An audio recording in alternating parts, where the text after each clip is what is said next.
계속해서 우리 주님을 높여드리기를 원합니다. 우리 찬양으로 우리 예배로 그 이름을 높여드리겠습니다. 땅이 온돈하고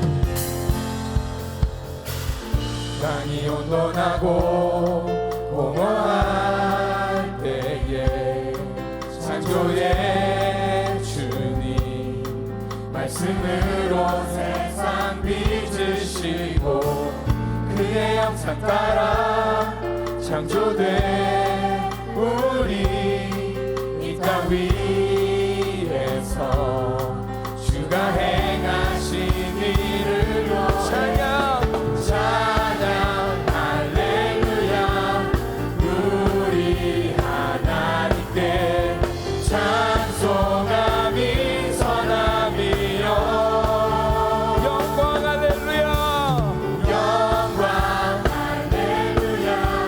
주께 찬송함이 아름답고 마땅하도다. 세상은 들리고 쓰러져 갈 때 구원의 주님 말씀으로 이 땅 다스리고 그의 백성들을 곧 오실 주님 그 나라에서 주의 영광을 노래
주님을 높여드리기 원합니다.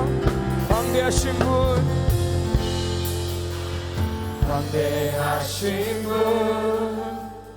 능력 되신 분 그의 지혜는 무궁하도다. 광대하신 분 능력 되신 분 그의 나라는 영원하도다. 찬양 할렐루야 우리 하나님께 찬송함이 선함이요 영광 할렐루야 주께 찬송하니 아름답고 마땅하도다. 우리 예수께서 고백합니다. 찬양 할렐루야 찬양 할렐루야 우리 하나님께 찬송함이 선함이요 영광 할렐루야 주께 찬송함이 아름답고 마땅하도다. 우리 마지막으로 찬양 할렐루야 찬양 할렐루야 우리 하나님께 찬송함이 선함이요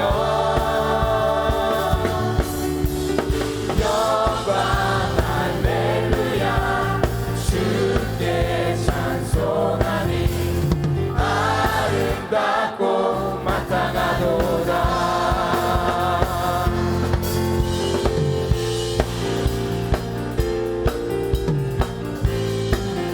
우리를 구원하시고 우리에게 새 생명 주신 주님을 찬양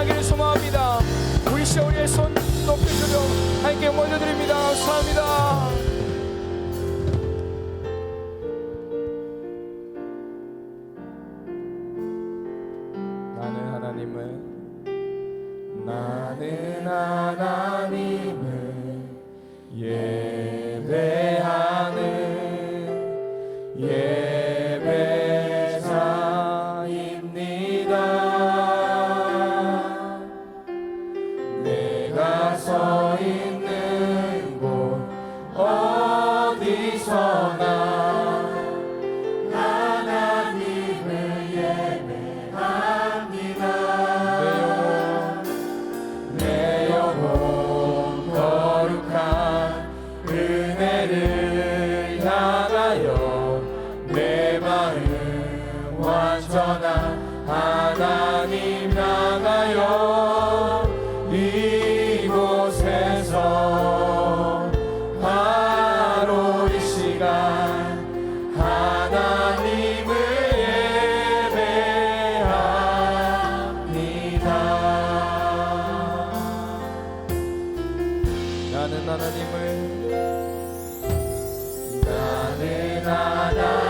예배하는 예배자입니다.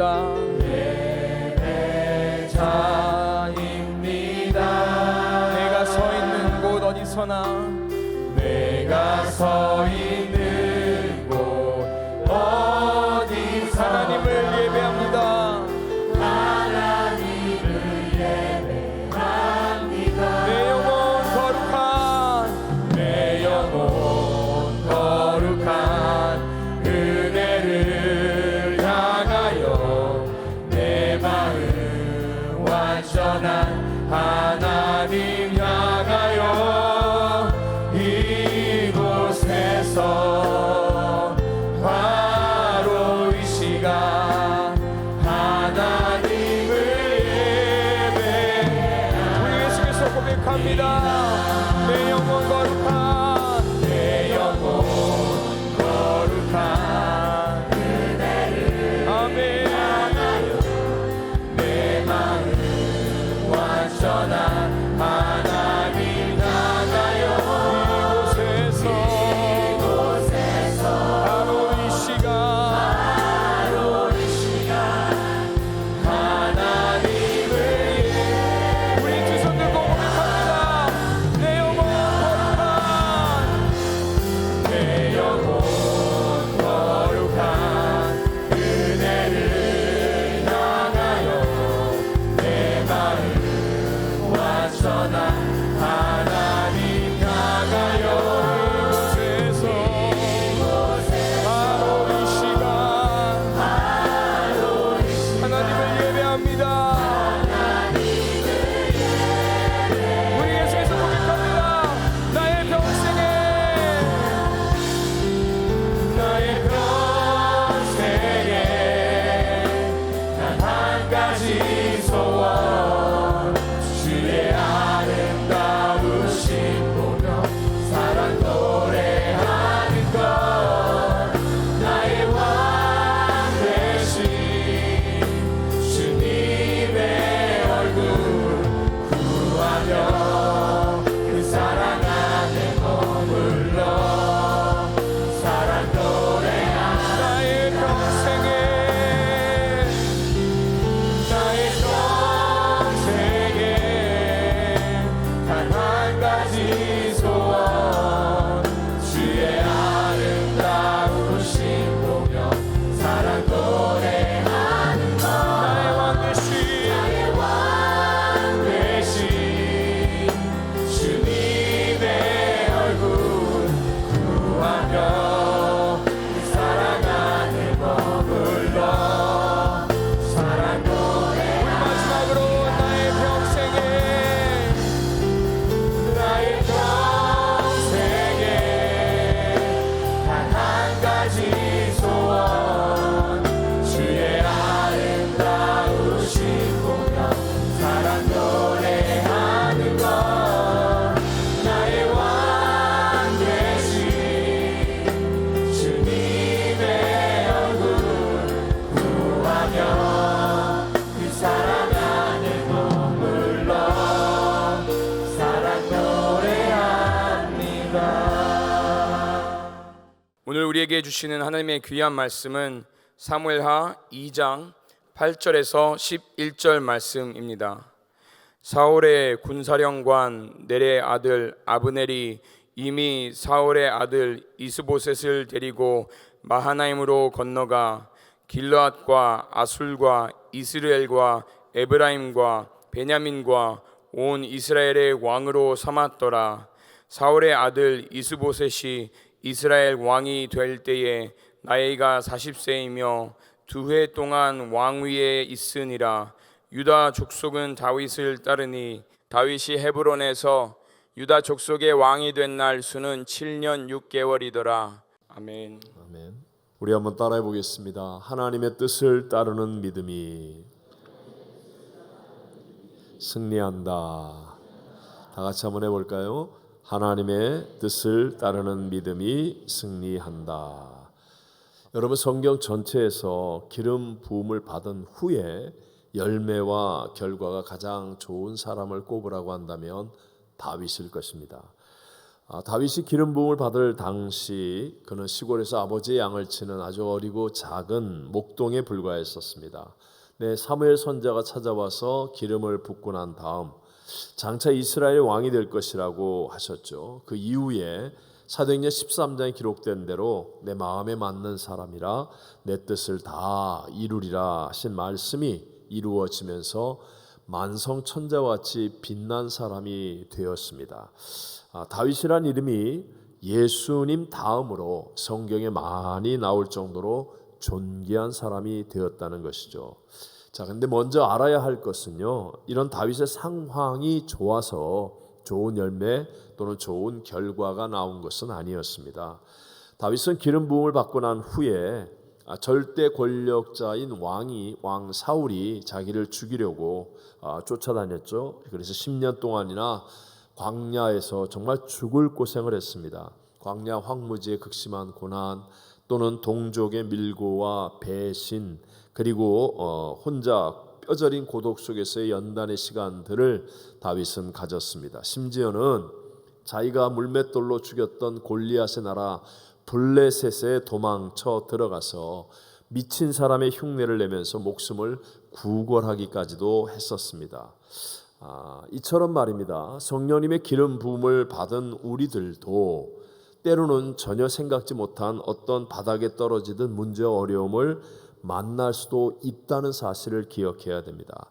어떤 사람은 갑작스럽게 질병이 찾아올 수도 있을 것이고, 경제적인 어려움이나 신분의 문제로, 인간관계의 갈등 문제로, 장래의 희망에 대한 어떤 방황 또는 어떤 번아웃 등등 여러분 안 좋은 상황을 만날 때가 있다라는 것이죠. 하지만 기름 부음을 받은 다윗의 인생이 그 모든 어려움과 문제들을 이기고 복된 인생으로 역전승을 이루어내듯이 우리 기름 부음의 체험이 있는 저와 여러분들도 문제와 어려움은 생기겠지만 그러나 반드시 우리도 역전승을 이루어낼 수 있을 줄로 믿습니다. 자, 오늘 저는 희년의 성회로 성령님의 기름 부으심을 받은 여러분들과 함께 하나님의 뜻을 따르는 믿음이 승리한다라는 제목으로 이 시대를 살아가고 있는 우리들에게 주시는 3가지 하나님의 은혜를 함께 나누고자 합니다. 첫 번째, 우리도 기름 부음을 받은 다윗과 같이 점점 더 승리하는 삶을 살아가기 위해서는 하나님의 뜻을 따르는 믿음이 되어야 합니다. 무엇을 따르는 믿음이 되라고요? 하나님의 뜻을 따르는 믿음이 되어야 한다. 이 본문이 기록될 당시의 다윗의 상황은 다윗을 죽이려고 괴롭혔던 사울 왕과 그 아들들이 블레셋과의 전투에서 다 죽었습니다. 이제 다윗은 당시의 수도인 기브온으로 그냥 올라가기만 하면 왕이 될 수 있는, 세상적으로 말하면 어떤 절호의 기회가 다가왔다고도 말할 수 있습니다. 하지만 다윗은 하나님께 먼저 기도하죠. 하나님 올라가오리까 기도합니다. 그런데 하나님이 응답하시기를 기브온으로 올라가지 말고, 당시의 수도인 기브온으로 올라가지 말고 헤브론이라는 곳으로 가라라고 말씀하십니다. 본문을 기록하고 있는 사무엘하 2장 1절 말씀을 다 같이 함께 한번 읽어봅니다. 그 후에 다윗이 여호와께 여쭈어 아뢰되 내가 유다 한 성읍으로 올라가리이까? 여호와께서 이르시되 올라가라.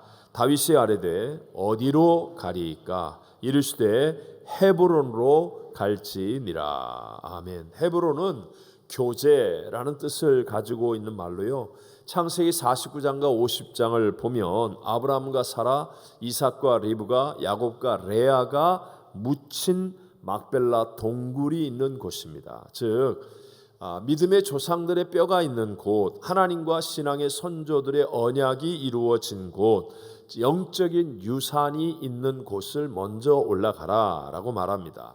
하나님은 이렇게 하나님의 뜻대로 순종하는 다윗에게 다시 기름을 부어서 유다의 왕이 되게 해 주십니다. 자기의 뜻을 내려놓고 자기 뜻 아니면 세상의 방법은 지금 빨리 사울 왕이 죽었을 때 얼른 기브온에 가서 왕이 되기도 있는데 자기 뜻이 아닌 하나님의 뜻을 믿음으로 순종한 다윗을 먼저 유다의 왕으로 세워 주시는 거예요. 근데 거기에 비해서 이제 사울의 군대 장관이었던 아브넬이라는 사람은 다윗이 한 지파 유다의 왕이 되는 사이에 나머지 11지파 이스라엘을 다 모아서 사울의 살아있는 막내 아들 이스보셋을 왕으로 추대를 합니다. 오늘 본문 8절과 9절이 그 말씀을 우리에게 주고 있거든요. 다 같이 한번 읽어보겠습니다. 사울의 군사령관 넬의 아들 아브넬이 이미 사울의 아들 이스보셋을 데리고 마하나임으로 건너가 길르앗과 아술과 이스르엘과 에브라임과 베냐민과 온 이스라엘의 왕으로 삼았더라. 아멘.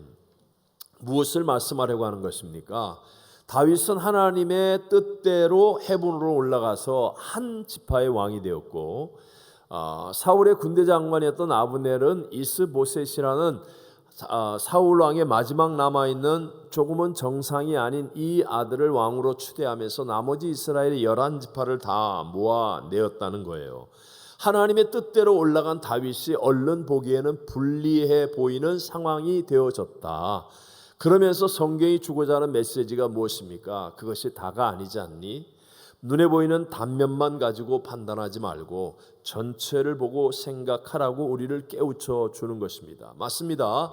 당장에는 하나님의 뜻대로 순종했던 다윗이 손해를 본 것 같았는데 그러나 시간이 지나면서 결국 아브넬과 이스보셋은 사라지는 존재가 되어지고 하나님의 뜻을 순종한 다윗은 점점 강해지더니 모든 이스라엘 민족 백성들에게 존경을 받으며 왕으로 추대가 되어지고 하나님의 마음에도 합한 자가 되어져서 만성천자와 같이 귀중한 인생을 사는 사람이 되어지더라라는 사실을 우리에게 보여주고 있습니다.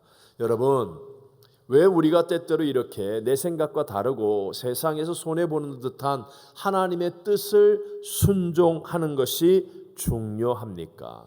왜 하나님의 뜻을 따르는 삶을 살아야 하는 것입니까? 하나님의 뜻을 따른다는 것은 내가 원하는 것이 아니라 누가 주시는 것? 하나님이 주시는 것을 누리게 하기 때문이에요. 여러분, 내가 원하는 것을 다 얻으면 행복할 것 같습니까?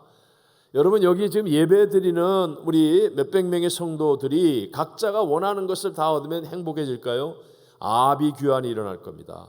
아수라장이 되어질 것입니다. 하나님은요, 우리의 인생을 정말 행복하고 의롭고 거룩하고 온전하게 만들기 위해서 내가 원하는 것이 아니라 하나님이 주시는 것을 받아 누리라는 것입니다. 여러분, 나라는 존재는요, 시간이 지나면 지날수록 쇠약하게 되어 있습니다. 그래서 내가 원하는 것을 따라 살아가면 인생은 한계를 만날 수밖에 없고 점점 좁아지게 되고 절망에 빠지게 되는 겁니다. 그런데 하나님은 변하지 않죠. 하나님의 능력은 무한하잖아요. 하나님이 주시는 것을 따라가는 인생이 되어지면 나는 약해지는데도 불구하고 나에게 주시는 하나님은 여전히 강하시기 때문에요. 나의 인생은 갈수록 점점 넓어지고 커지고 깊어지고 한계를 뛰어넘는 기쁨과 감격을 누리는 좋아지는 인생이 되어질 줄로 믿습니다. 그래서 성경에 나오는 모든 위대해진 사람들은요, 자기가 잘나고 대단한 사람들이기 때문이 아니라 때로는 비천하고 못나고 병들고 낮은 자라 할지라도 다 하나님의 뜻을 따라서 순종하는 삶을 살았던 사람이라는 거예요. 그러니까 아무리 작고 낮고 약하고 비천한데 하나님의 것들이 그에게 흐름으로 말미암아 시간이 지나면 지날수록 잘되고 창대해지고 커지고 넓어지고 깊어지는 역전승의 주인공들이 되어진 줄로 믿습니다. 자, 그럼 두 번째로요, 하나님의 뜻을 따르는 순종의 믿음이 되려면 어떻게 해야 됩니까? 반드시입니다. 99.9%가 아니라 100%, 200% 반드시 뭐가 죽어야 해요? 나의 자아가 죽는 경험을 가져야 합니다. 반드시입니다.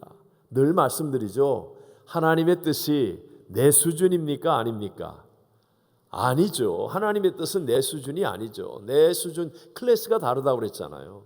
완전히 차원이 다른, 나를 향한 가장 위대한, 내가 도무지 지금은 이해 안 되고 납득이 안 되고 공감이 안 되는, 어떤 때는 그런 하나님의 뜻으로 다가옵니다. 근데 이 뜻을 따라서 순종할 수 있는 사람이 되려면 반드시 나의 자아가 죽은 사람이어야 됩니다. Not I, but Christ가 되어지는 사람이 되어야 한다라는 것이죠. 자, 다윗과 대조되는 사람은 사울입니다. 사람에게 잘 보이는 것으로 말하자면 다윗보다 사울이 더 나았습니다. 먼저 외모로 다윗은 사무엘 선지자가 와서 기름 부음 받을 아들을 찾을 때 아버지와 다른 형제들로부터도 인정받지 못하는 외모를 가지고 있었습니다.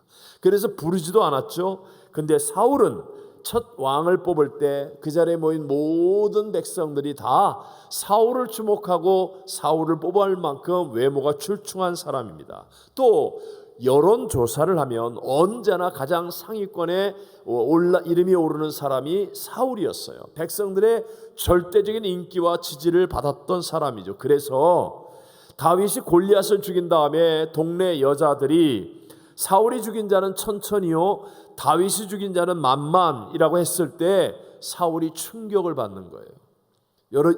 여러분, 인기 좋은 연예인들이 막 오빠 그러면서 막 따라다니는 사람이 줄줄이 있던 연예인들이 갑자기 인기가 없어지면 충격을 받잖아요.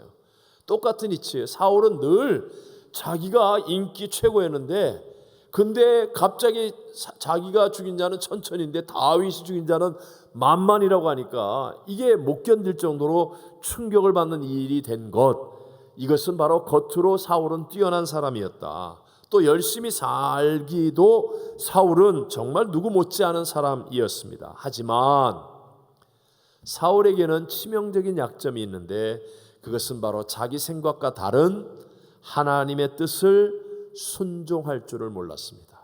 다 잘합니다. 외모도 좋습니다. 사람들에게 인기도 있습니다. 그런데 결정적인 한 가지, 자기의 생각과 다른 하나님의 뜻이 임할 때 그것을 순종하는 훈련이 안 돼 있어요. 자아가 죽지 않았기 때문에 이게 순종이 안 되는 것입니다. 여러분, 그러니까 사울은 어때요? 열심히 해도 늘 자기 꾀, 자기 방법, 자기 수준을 벗어나지 못합니다. 순종의 끝에 있는 하나님의 그 어마어마하고 놀라운 축복을 도무지 받지 못하는 사람이 되어서 끝이 비참한 사람이 되어버리고 마는 것입니다. 이렇게 우리 모두도 자아가 죽지 않으면 이성과 육신이 우리의 영을 가둡니다. 그래서 자꾸만 눈에 보이는 세상, 들리는 사람들에게 더 크게 반응을 하죠. 그리고 하나님이 작게 보입니다. 상대적으로 작게 보이는 거예요. 그래서 자아가 죽지 않으면 이렇게 예배를 나와서 예배를 드리는데도 내가 원하는 하나님이 하시면 믿어요. 내가 원하는 대로 하나님이 하시면 믿어요. 근데 내가 원하는 대로 되어지지 않으면 안 믿게 되어지는 거죠. 이게 자아가 죽지 않은 사람들의 특징. 그러니까 결론적으로 얘기하면 우리가 잘 되게 하시는 하나님의 뜻을 따르는 순종의 믿음이 된다, 안 된다? 안 된다. 안 된다. 그렇기 때문에 여러분, 마지막 시대가 되어질수록 원수마귀가 우리를 도둑질하고 죽이고 멸망시키기 위해 하는 방법이 뭐예요? 하나님을 없앨 수가 없습니다. 교회를 없앨 수도 없습니다. 신앙을 없앨 수도 없습니다. 그런데 말세가 되면 우리를 무너뜨리기 위해 자아가 강해지게 만드는 거예요. 자아가 강해지도록. 여러분, 지금 세상을 한번 보십시오. 세상의 영화, 드라마, 문화, 교육, 정치, 모든 면에 있어서요, 강한 자 신드롬에 빠져 있지 않습니까? 강한 자만 영웅이에요. 스포츠 시합을 하는데 매너를 지킨 사람은 영웅이 안 됩니다. 옛날에는 참가의 의의가 있다 이랬어요. 근데 아니, 요새는 이기는 자, 수단과 방법을 가리지 않고 이기는 자만이 영웅이 됩니다. 뭐든지 정치를 하는 사람도 옛날에는 매너를 지켰습니다. 할 말 안 할 말이 있었습니다. 지금은요, 그냥 어떻게 짓밟아서라도 이기는 자가 영웅이고 정의예요. 점점 세상이 이렇게 되어집니다. 오죽하면 한국에 가신 목사님이 이렇게 하소연을 해요. 아이를 유치원에 보내려고 그랬더니 그 유치원 들어가는데 2년 전부터 줄 서 있대요. 유치원 아이들이 과외 공부를 한대요. 이 뭔 말인지 이해가 됩니까? 이게 어떻게 해서든지 경쟁 속에서 이기는 자가 되어야 된다. 이기는 자만이 살아남는 세상을 만들어가고 있죠. 그래서 강한 자가 되기 위한 자리 다툼, 권력 다툼, 명예 다툼 이런 것을 예사롭지 않게 여기는 그냥 당연한 것처럼 여기는 세상이 되어집니다. 옛날에는 막 그런 사람을 이상한 사람이라고 여기고 다 예의를 지키고 함께하는 마음을 지키고 이게 당연했어요. 지금은 아닙니다. 그런 사람은 바보고 이기는 자가 되면 돼. 강한 자 신드롬. 강한 척하기 위해서 온몸에 타투 문신을 하기도 하고 강한 자로 착각하기 위해 술과 마약, 환각에 빠지기도 하고 심지어는 교회와 그리스도인들조차도 자기가 강한 자가 되기 위해 남을 고소 고발하는 일, 모함하고 험담하는 이런 악한 일들도 그냥 예사롭지 않게 범하는 시대가 되어버리고 말았습니다. 내가 강한 자가 되면 정말 행복할까요? 그렇지 않습니다. 잠깐은 세상의 강함으로 멋지게 보일 수 있을지는 모르지만 세상의 강함은 영원하지도 않을 뿐만 아니라 나를 보호해 주지도 못합니다. 그렇기 때문에 더 불안하고 더 두렵고 결국은 허무와 무의미에 빠지게 되는 인생이 되는 거죠. 자, 이렇게 한번 생각해 볼까요? 깊은 바닷속에서 강철로 만든 잠수함이 더 견고하겠습니까? 아니면 물고기가 더 견고하겠습니까? 어느 게 더 안전하겠습니까? 3부 예배 때는 고민이 많은가 보다. 1부, 2부는 대답이 즉각 나오는데 여기는 왜 눈만 쳐다보고 대답을 못할까? 깊은 바닷속에서 어느 게 더 안전하겠습니까? 그렇죠. 대답한 사람에게 복이 있을지어다. 자, 보세요. 얼핏 보면 막 강철 그 두꺼운 그렇게 만든 잠수함이 훨씬 더 견고할 것 같지만 잠수함은요 수압을 견뎌내지 못해요. 터지는 거예요. 근데 물고기는 그 깊은 바닷속에서 유유하게 헤엄치고 장난치고 놀면서 잘 삽니다. 왜냐하면 물고기의 껍질은 얇고 또 약하지만 그러나 물고기 내면의 압력이 누르고 있는 외부의 수압과 같거나 더 강하기 때문에 그래서 어떤 수압에도 상관없다는 거예요. 물고기 내부의 압력이 강하기 때문에 이겨낼 수 있다는 거죠. 마찬가지로 여러분 나의 자아를 강하게 하는 것이 세상을 이기는 길이 아니에요. 그건 강철 구부러지듯이 강철 터지듯이 그냥 내 자아보다 조금만 강한 힘이 오면 박살이 나버리고 마는 거죠. 반대로 나의 자아가 십자가 앞에 깨어지고 내 안에 세상보다 크신 예수 그리스도가 계시고 하나님의 영, 예수의 영, 성령님이 내 안에 충만해지면 세상에 어떤 압력이 우리에게 다가온다 할지라도 우린 무너지지 아니하고 이기는 자가 되어질 줄로 믿습니다.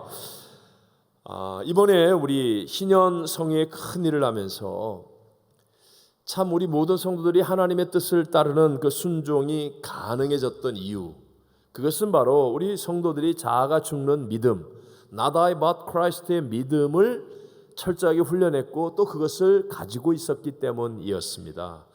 지난 토요일 저녁이죠. 우리 토요일 저녁마다 주일 예배를 위해서 기도회를 갔는데 보통은 이제 교육자들이 하는데요. 손님이 오기 전 토요일 저녁은 제일 바쁘고 힘든 분들이 권사님들이에요. 밥하고 준비해야 되는 일이 너무 많아요. 그런데 놀랍게도 우리 권사님들이 저 토요일 저녁 밤에 오셔서 정말 간절하게 하나님 앞에 기도하고 준비하는 모습을 보았어요. 저건 Not I but Christ의 믿음을 하나님 앞에 증거하는 거죠. 또 우리 정말 많은 손님들을 모시고 많은 일을 하면서 교육자들이 힘들었는데도 불구하고 단 한 명도 불평하거나 원망하지 않고 하나됨을 지켜 아름다운 일들을 했습니다. 목협을 비롯한 온 성도들이 각자의 역할을 감당하기에 지불해야 되는 희생과 헌신이 컸음에도 불구하고 자아가 죽었기 때문에 하나님의 뜻을 따르는 순종이 아름답게 이루어져서 하나님이 기뻐하는 열매를 맺게 된 줄로 믿습니다. 자, 여러분, 여기까지는 아마 우리 교회 예배드리는 분들은 다 알고 있고 이미 또 훈련하고 있고 증거하고 있는 일입니다. 하나님의 뜻을 따르는 순종이 승리의 길이다. 하나님의 뜻을 따르는 순종을 위해서는 반드시 뭐가 죽어야 돼요? 자아가 죽어야 된다. 이제 오늘 제가 여러분에게 전하고 싶은 메시지는 세 번째예요. 세 번째, 이 자아가 계속 끝까지 죽어야 되거든요. 예배드릴 때 잠깐 한 번만 죽는 게 아니고 기절했다가 밖에 나가가지고 또 집에 가가지고 자아가 살아나가지고 이야 하고 그냥 이렇게 되면 안 되고, 자아가 죽었는 줄 알았는데 뭔 문제가 생기니까, 사건이 생기니까 또 뿌르르 자아가 살아나서 난리치는 이런 사람이 되면 안 되고, 계속 끝까지 자아가 죽기 위해서는요, 반드시 무엇을 보는 믿음의 눈을 떠야 돼요? 주님의 영광. 주님의 영광을 보는 믿음의 눈을 떠야 된다. 주님의 영광을 보는 믿음의 눈을 뜨는 사람이 돼야 된다. 예수님을 믿어도 이런 부분으로 말하면 두 종류로 나눌 수가 있습니다. 그 한 가지는 자기가 예수님을 만난 사람이에요. 그래서 자기가 예수님을 만나고 그 예수님이 살아계신 예수님이 되어서 예수님 안에 거하며 예수님과 동행하는 믿음. 또 다른 믿음은요, 자기가 만나지는 않았습니다. 그런데 남의 말을 듣고 믿는 사람입니다. 남들이 전해준 예수를 믿는 믿음. 물론 처음에는 다 이렇게 믿음이 시작하겠죠. 누군가 전해주고 자기가 믿은 예수를 간증하는 것을 듣고 처음에는 이렇게 시작하지만 반드시 시간이 지나면서 내가 예수를 만나야 하는데, 내가 반드시 성령 세례를 경험해야 되고 내 입에도 방언이 터져야 되고 성령의 충만이 무엇인지를 내가 체험해야 되는데, 그렇지 않고 여전히 그냥 전해주는 예수를 믿는 거예요. 그러니까 머릿속으로는 예수가 확실합니다. 아는 건 다 압니다. 그래서 믿는 줄로 압니다. 그런데 이런 믿음은 언제나 중심이 자기 중심입니다. 초점이 자기에게 맞춰져 있는 거예요. 남이 전해준 예수를 믿는 사람, 남의 말을 듣고 믿는 그런 사람은 언제나 초점이 자기에게 있습니다. 그러니까 생각해 보십시오. 여러분, 진짜 기쁨, 놀라운 지혜, 능력, 각양 좋은 은사와 은혜의 선물들이 내게로부터 옵니까? 하나님께로부터 옵니까? 분명하죠? 정말로 내가 모든 슬픔을 극복할 수 있는 참된 기쁨과 정말 세상을 뛰어넘을 수 있는 지혜, 정말 능력, 각양 좋은 은사, 이 다 위로부터 빛들의 아버지께로서 내려오지 않습니까? 나에게 초점을 두고 있는 사람은 이게 누려지질 않아요. 이걸 체험할 수가 없어요. 그러니까 머리로 예수를 믿고 자기 의지로 예수를 믿으면 어느 수준까지는 갑니다. 어느 수준까지는 가지만 자기의 한계를 뛰어넘거나 또는 큰 사건이 일어나면 내 능력으로 감당이 안 되는 일을 만나면 그러면 자아가 죽지 않아요. 그러면 하나님을 따라가는 참된 믿음의 순종이 만들어지지 않는 거죠. 이 모든 것을 주실 수 있는 분은 예수님이거든요. 예수님을 만난 사람이 돼야 되고 예수님 안에 거하고 예수님과 동행하는 사람이 되면 희한하게 내가 감당하지 못할 일인 것 같은데 내 안에 어떤 능력이 임해요. 어떤 각오가 임하고 어떤 지혜가 임하고 어떤 감동이 임하고 어떤 기쁨이 임해서 나도 모르게 감당할 수 있게 되고 열매를 맺는 자리에 있게 되는 거죠. 자, 쉽게 한번 여러분 자신을 판단해 보십시오. 여러분이 예측하지 못했던 힘든 봉사 아니면 어떤 선교에 동참하게 되었다고 할 때 여러분 그것이 기쁘십니까? 아니면 남자들 군대 억지로 끌려가는 것처럼 힘들고 고통스럽습니까? 재수없게 오늘 또 설거지 해야 되네. 이거 오늘 또 밥당번이야? 왜 맨날 우리 구역만 이렇게 밥당번 하는 거야? 왜 우리만 이런 거 해야 돼? 물론 그런 생각이 순간은 다 들어요. 저도 들어요. 저도.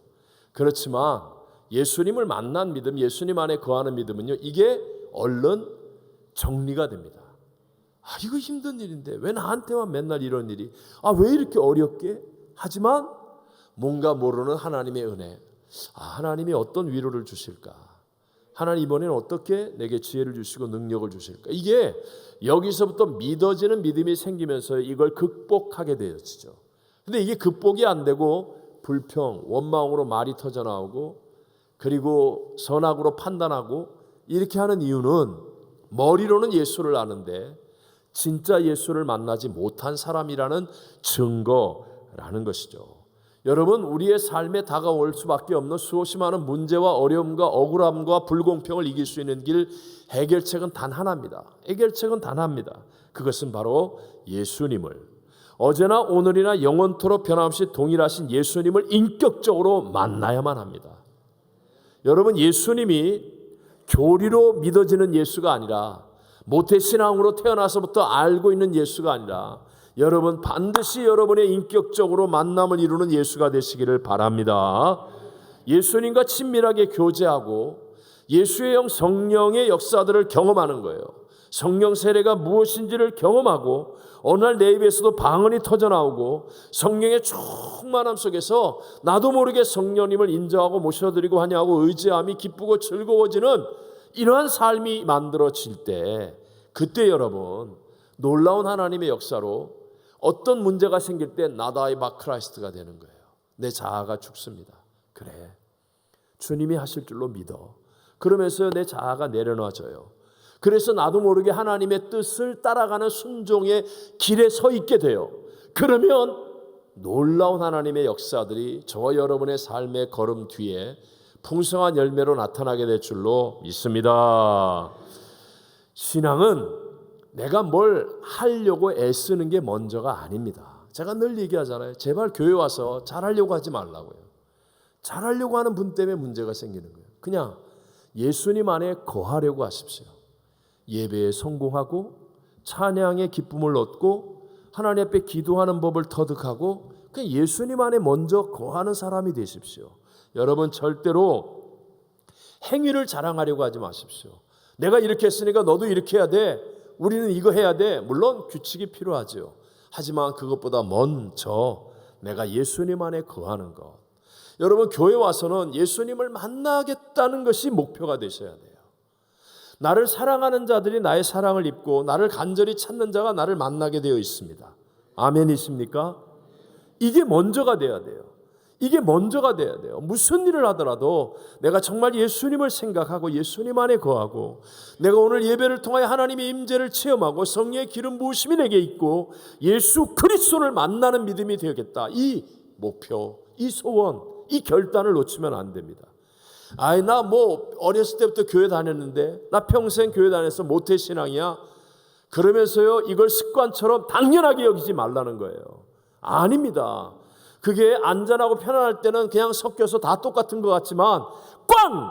하고 인생에 문제가 다가오거나 유혹이 다가오거나 어떤 사건이 일어나면 맥을 못 춥니다.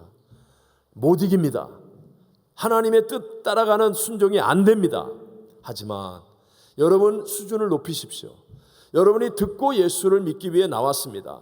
그냥 끌려서 나왔습니다. 상관없습니다. 모두가 다 그렇게 시작합니다. 그러나 이 자리에 앉아 계신 여러분들은 난 반드시 예수님을 인격적으로 만나는 믿음이 되겠습니다. 결단하시기를 바랍니다. 여러분 절대로 양보하지 마시고 성경에 기록된 대로 예수님의 실패하고 도망치고 패배했던 그 제자들이 인생을 바꾸고 세상을 바꿀 수 있었던 것은 성령의 역사 때문 아닙니까? 그 성령의 역사를 나도 체험하겠습니다. 나도 방언 기도하겠습니다. 나도 성령 충만하겠습니다. 하시게 되시기를 바랍니다. 여기까지 가야 된다는 거예요. 그래서 반드시 내가 예수를 만나고 성령을 체험하는 사람이 되어야 됩니다. 여러분 예수님 안에 거하지 않고도 성경 많이 읽을 수 있습니다. 뭐 성경 읽어서 상도 주고 여러 가지도 하고 뭐 성경 뭐 1도 하고 2도 하고 다 합니다. 그렇지만 여러분이 먼저 예수님을 만나고 예수님 안에 거하고 성령과 함께하지 않으면요 성경을 많이 읽어서 성경 퀴즈대회에 나가서 1등은 할 수 있을지 모르지만 성경대로 사는 일은 불가능합니다. 아는데 못 살아요. 그래서 갈등하는 신앙이 되는 거예요.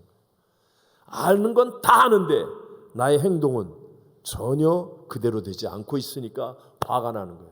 믿어도 소용없다는 소리 하는 거예요. 교회 나가봤자 아무 일도 안 일어난다고 이런 헛된 소리 하게 되는 거예요. 여러분, 예수님 안에 거하지 않고 예수님을 인격적으로 만나지 않고 교회를 오래 다녀도요, 여러분 정도 되면 다 합니다. 언제 아멘 해야 되는지 알죠? 교회 와서 어떤 매너를 가져야 되는지 알죠? 교회 오면 사람들 만나면 할렐루야 뭐 이런, 예수님 안 만나고도 진짜 여러분, 와, 저 사람 신앙 좋은 것 같아, 와, 훌륭하다, 이런 소리 들을 수 있습니다. 진짜예요. 그런데요, 예수님 안 만나고 교회를 그렇게 다니면 여러분 감추어진 성질 안 바뀝니다.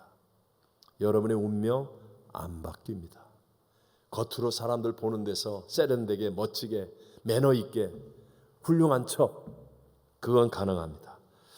요한복음 15장 6절 예수님이 직접 하신 말씀이죠. 다 같이 한번 읽어볼까요? 사람이 내 안에 거하지 아니하면 가지처럼 밖에 버려져 마르나니 사람들이 그것을 모아다가 불에 던져 사르느니라. 아멘. 와, 예수님이 하신 말씀이에요. 내 안에 거하지 않으면 가지처럼 밖에 버려져 마른다. 사람들이 다 불에 모아 태운다. 엄청난 말씀이죠. 여러분, 주님을 바라보는 믿음의 눈을 뜨는 것이 해답입니다. 교회 와서 예배드릴 때 자꾸 이것저것을 살피는 것보다 주님을 보겠다고 결단하십시오. 주님의 음성을 들을 수 있는, 성령이 하시는 말씀을 들을 수 있는 귀가 열려지는 것이 열쇠입니다. 여러분, 꼭 이런 믿음의 자리까지 가게 되시기를 바랍니다. 내 자아가 계속해서 끝까지 죽을 수 있는 것은요, 교회 와서 막 죽입니까? 자, 죽어라 그러고 막 팹니까? 아니면 총 들고 협박합니까? 아니에요. 그런 게 신앙 아닌 거 아시죠? 그건 주님의 영광을 보면 기꺼이 내 자아를 내려놓습니다. 주님의 영광을 못 보고 자아가 죽으려고 하면 이를 악물고 몸부림을 쳐야 됩니다. 그런데도 안 죽습니다. 근데 주님의 영광을 보는 순간에 나도 모르게 나의 자아, 내 생각, 내 고집, 내 방법 다 자연스럽게 아름답게 다 내려놓을 수 있습니다. 세상에서도 좋은 것을 보고 나면 다른 허접한 것들은 눈에 안 차는 거 아닙니까? 이거 당연하죠, 당연해. 예를 들어 여러분 이구아수 폭포, 그랜드 캐년 이런 거 말입니다. 가본 사람하고 안 가본 사람하고 이게 느낌이 같아요, 달라요? 다릅니다. 여러분이 이구아수 폭포에 대해서 길이가 얼마고 높이가 얼마고 뭐가 어떻고 백날 얘기해도요, 저는요 300번도 넘게 갔다 온 사람이에요. 저하고 같을 것 같아요? 다릅니다. 백문이 불여일경. 100번 듣는 것보다 한 번 가서 보는 것이 더 낫다, 이렇게 다 얘기하지 않습니까? 보세요. 이구아수 폭포, 그랜드 캐년, 여러분 우주의 한 점이나 먼지보다도 더 작은 것이에요. 진짜 우주 속에서 정말 작은 것인데도 그것을 본 사람하고 안 본 사람하고 느낌과 감정이 다르잖아요. 하물며 우주 만물을 창조하신 분이세요. 우주보다 크셔서 저 우주를 다 품에 안고 계신 분이 주님이세요. 아니, 그 주님을 만나는데 변화가 안 일어날 거라고요? 그 주님을 만나서 함께 하는데 내 인생에 좋은 일이 안 일어날 거라고요? 안 만나봐서 그렇습니다. 저도 지금은 아니에요. 옛날에 어렸을 때 얼마나 욕심이 많았겠어요. 생긴 거 보니까 벌써 그렇잖아요. 얼마나 야망이 컸겠어요. 그냥 이 잡으려고 하는 야망, 욕심. 저는 일 중심형이라고 그랬잖아요. 그냥 그래서 제 주변 사람 힘들게 하고, 아직도 힘들다고 그러면 내가 할 말이 없는데 근데 제가 봐도 제가 변했어요. 한순간에 주님을 만나고 나니까, 정말 주님을 딱 만나고 나니까 다 내려놔져요. 내 인생의 가치가, 내 인생의 목표가, 내 인생의 모든 것이 정말 다 내려놔지고요. 하나님 뜻대로 하소서. 이게요, 진짜 무슨 총을 갖다 대서 칼을 갖다 대서가 아니에요. 정말 눈물과 감사 속에서 내가 살든지 죽든지 흥하든지 망하든지 성하든지 쇠하든지 주님 뜻대로 하십시오. 이게 믿어져요. 믿어지는 믿음. 여러분, 믿음과 헌신의 사람 정규만이라는 책의 주인공 정규만 장로님 얘기를 제가 전에도 한번 했던 것 같아요. 대구 서현교회를 하나님의 뜻에 순종해서 정말 멋지게 건축한 믿음의 헌신과 결단의 귀한 분입니다. 그분의 부인인 김영숙 권사님의 믿음도 정말 훌륭하신데요. 그때 당시에는 배고픈 시절 거지들이 많았거든요. 왜 그런 거 아시죠? 뭐 작년에 왔던 각설이 죽지도 않고 또 왔네 그러면서 막 떼거지로 몰아다니면서 부잣집 앞에서 밥 달라고 그러고 그런 시대. 그런데 이 정규만 장로님 댁에는 정말 엄청나게 많은 손님들과 거지들까지 한 사람도 남김없이 밥을 먹이고 대접하면서 복음을 전했어요. 복음을 전했어요. 그러니까 시장을 다니시면서 뭐 장을 보는 물건들이 참 많았겠죠. 많은 물건을 사면서도 시장 상인이 값을 부르면 물건값을 전혀 깎지 않는 거예요. 그대로 다 주고 사는 겁니다. 그러니까 같이 이제 뭐 가사 도우미라고 해야 되나요? 같이 가서 물건을 사는 분들이 이제 와서 집에서 돕는 분들이 계속 와서 돕고 바뀌고 하는데 그걸 보면서 답답해하는 겁니다. 이러시면 바보 취급 당할 뿐입니다. 깎으셔야죠. 그렇게 얘기하니까 우리 권사님이 하신 말씀이 우리 매일 집에 오시는 손님 대접에 쓸 식재료를 사야 되는데 매번 가격을 깎으면 어떻게 계속 좋은 것을 구할 수가 있겠습니까? 또 나는 복음을 전하기 위해서 이 일을 하는데 내가 물건값을 깎는 사람이 상인에게 복음을 전한다면 복음이 전해지겠습니까? 차라리 바보가 되는 게 낫습니다. 그랬다고 합니다. 여러분 어떠세요? 여러분도 바보 같은 인생 이렇게 되십니까? 아니면 정말 훌륭하다 후자가 되시길 바랍니다.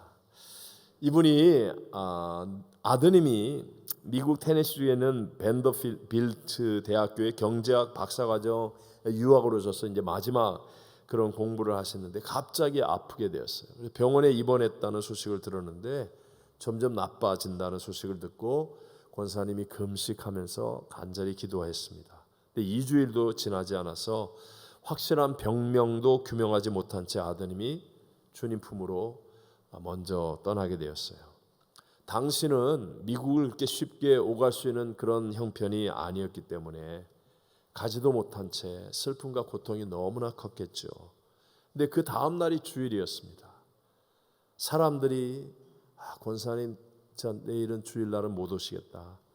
너무 충격이 크고 금식하며 저렇게 힘들게 기도했기 때문에 오늘 주일 예배는 못 오실 거야. 이렇게 아침에 다들 이렇게 생각하고 있었는데 놀랍게도요. 권사님이 가장 좋은 옷을 아주 예쁘게 단정해서 입고 예배당에 나와서 뜨겁게 예배를 드리는 거예요.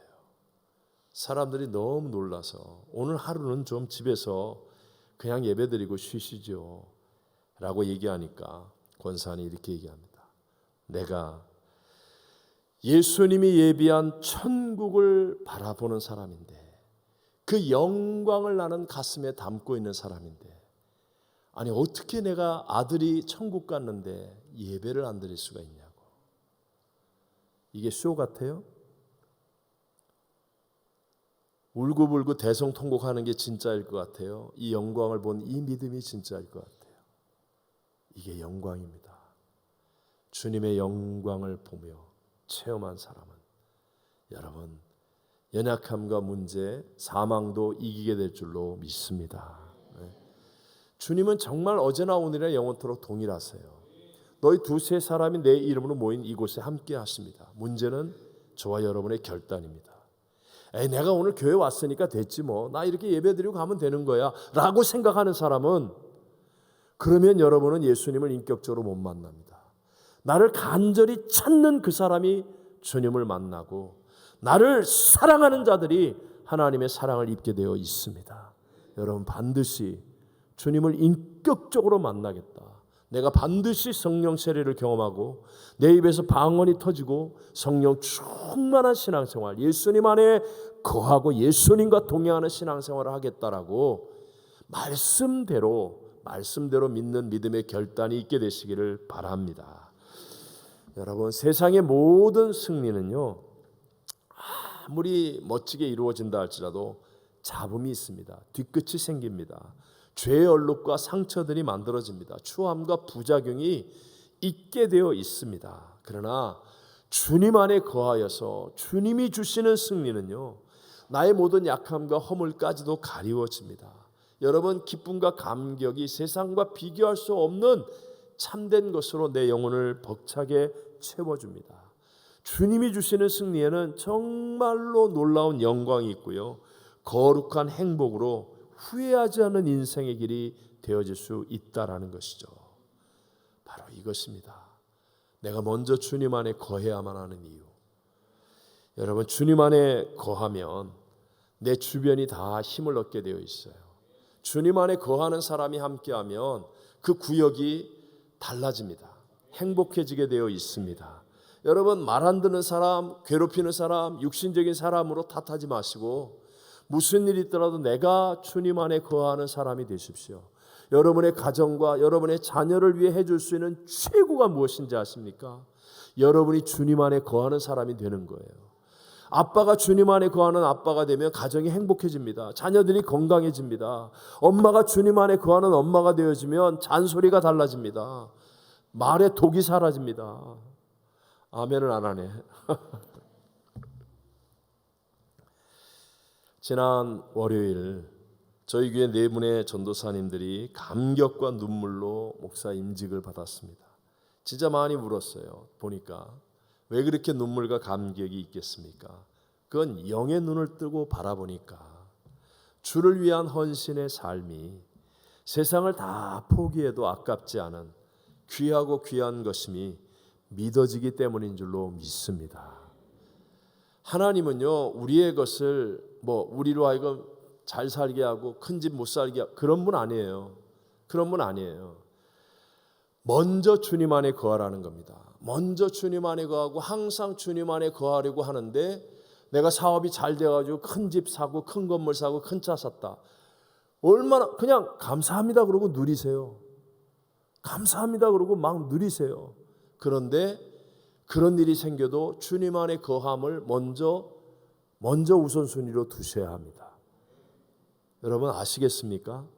주님 안에 거하는 것만 이루어지면, 먼저가 이루어지면 나머지는요, 주시면 감사하면 되고요, 누리세요. 복이 흘러가게 하면 됩니다. 없어도 주님 안에 거하면 그까짓 거 아무렇지도 않습니다. 아무렇지도 않고 이겨내게 됩니다. 주님 안에 거하는 것, 주님을 만나는 것, 성령으로 충만한 신앙생활하는 것, 이것이 우리의 삶을 하나님의 뜻을 따르는 순종의 믿음으로 승리하게 만들어 주는 것입니다.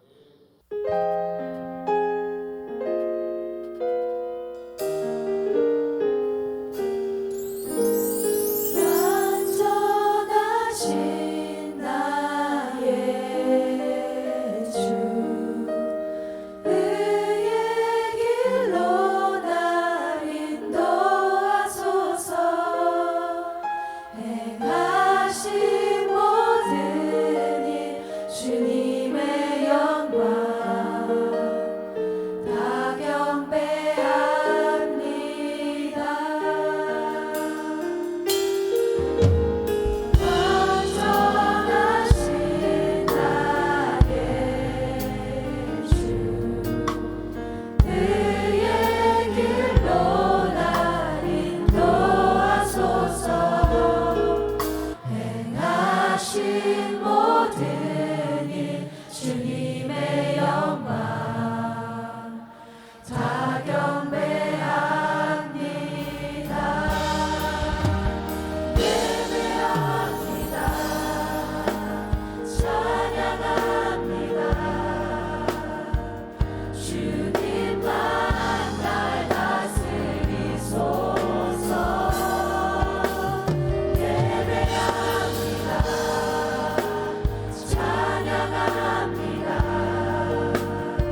자, 오늘은 특별한 또 시간이 있습니다. 지난 월요일 날 우리 목사 안수를 받으신 네 분이 금요 예배부터 시작해서 1부, 2부, 3부 예배에 축도를 합니다. 일평생에 한 번밖에 없는 첫 축도입니다. 그래서 정말 따끈따끈한 뜨거운 영성으로 하나님 앞에 눈물과 기도로 준비한 축도를 받는 축복을 우리가 누립니다. 이 귀한 예물 위해서 축복 기도해 주시고 우리 진영민 목사님께서 나오셔서 축도해 주시겠습니다.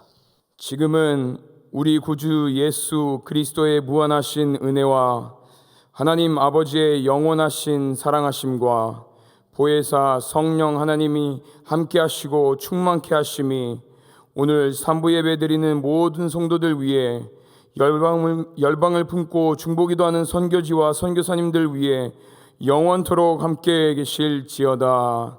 아멘.